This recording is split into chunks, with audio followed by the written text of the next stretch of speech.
আমি নতুন একটা ফোন কিনবো। ফোনটা হলো স্যামসাং সিরিজের যেই 26 আলট্রাটা বের হইছে ওইটা।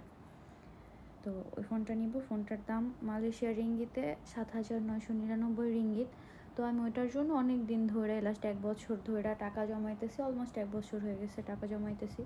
তো টাকা জমানোর পরে এতদিন টাকা জমানোর পরে আমার লাস্ট অল্প কিছু টাকা শর্ট। তো আমি চিন্তা করলাম যে সবার সাথে শেয়ার করি যে বাসা থেকে কীভাবে ওই টাকাটা ম্যানেজ করতে পারবো। তোমরা যদি কেউ আমাকে সাজেস্ট করতে পারো কমেন্টে জানায়ও। এই জন্যই আমার ভিডিওটা মেক করা। তো আমি আসলে ফোনটার দাম ৭,৯৯৯ রিঙ্গিত। তো আমি অনেক দিন অনেক কষ্ট করার পরে মোটামুটি অলমোস্ট টাকা জমানো আমার হয়ে গেছে। আমি অলমোস্ট 10 রিঙ্গিতের মতো জমায় ফেলছি। এখন আমার আর হইলো মাত্র ৭,৯89 টাকা বাকি। মানে 99 টাকা দাম, আমি 10 টাকা আমি ম্যানেজ করে ফেলছি। মানে আমার অলমোস্ট টাকা ম্যানেজ করা শেষ। মাত্র ৭,৯৯৯ রিঙ্গিত বাকি আমার, মানে মাত্র ৭,৯89 রিঙ্গিত আমার জমানো বাকি।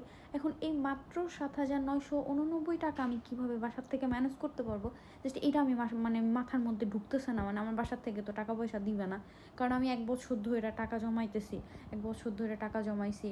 অ্যান্ড আমি বাসার থেকে অবশ্য টাকা নিতেও চাইতেছি না, জাস্ট এখন ওই অল্প কিছু শর্ট পড়ে গেছে। এখন ভাবতেছি যে এই অল্প কিছু জমাইতে যদি সময় লাগে তো কেন সময় নষ্ট করব, বাসার থেকে যদি নিয়ে আমি ফোনটা কিনে ফেলতে পারি তো আমি আস্তে আস্তে শোধ করে দিব।